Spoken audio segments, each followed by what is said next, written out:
Radio Hindustan. आज मैं जो कहानी सुनाने जा रही हूँ उसका शीर्षक है आत्माओं की कीमत। जो कहे तुम्हारा दुख मेरे दुख से बड़ा है, उससे कभी प्रेम मत करो, क्योंकि वो कहते हैं ना, क्षतिग्रस्त आत्माओं की कीमत अभी भी है इस दुनिया में, और इसमें तनिक भी संदेह नहीं है।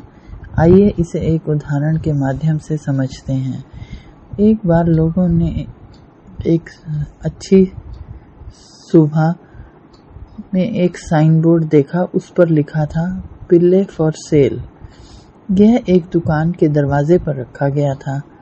आमतौर पर इस तरह के किसी भी संकेत या साइन बोर्ड से छोटे बच्चे आकर्षित हो जाते हैं, उनकी प्रवृत्ति होती है, और इसमें कोई आश्चर्य की बात नहीं है कि एक लड़का उस संकेत को देखकर दुकान के मालिक के पास पहुंचा और उसने पूछा कि मुझे पिल्ले के लिए कितना भुगतान करना होगा।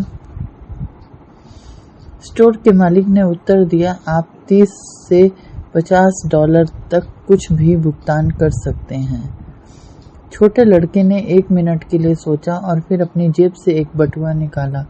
उसने कहा, मेरे पास $2.37 हैं, और इसके बाद उसने आगे जो कहा वह दिल को छू रहा था। क्या मैं कृपया उन्हें देखने जा सकता हूँ?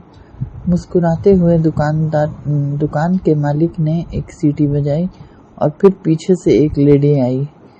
वह दुकान के गलियारे से नीचे भागी और उसके पीछे 5 नन्हे छोटे फर के नन्हे गोले थे।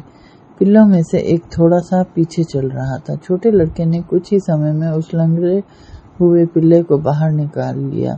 उसने पूछा, उस छोटे कुत्ते को क्या हुआ है? दुकान के मालिक ने लड़के के करीब आया और उसे सब कुछ समझाया। उसने कहा कि पशु चिकित्सक ने छोटे कुत्ते की जांच की और पाया कि उसके कूल्हे का सॉकेट नहीं है। यह उसे लंगड़ा कर रहा था। फिर उसने कहा कि पिल्ला हमेशा लंगड़ा ही रहेगा, और दुकान के मालिक के आश्चर्य के लिए छोटे लड़के ने उत्साह से कहा, यह वह पिल्ला है जिसे मैं खरीदना चाहता हूँ। दुकान के मालिक ने यह कहने में संकोच नहीं किया, नहीं, आपको ऐसा नहीं लग रहा कि आप उस पिल्ले को खरीदना चाहते हैं? वास्तव में यदि आप उसे चाहते हैं तो मैं आपको तुरंत छोटा कुत्ता दूंगा।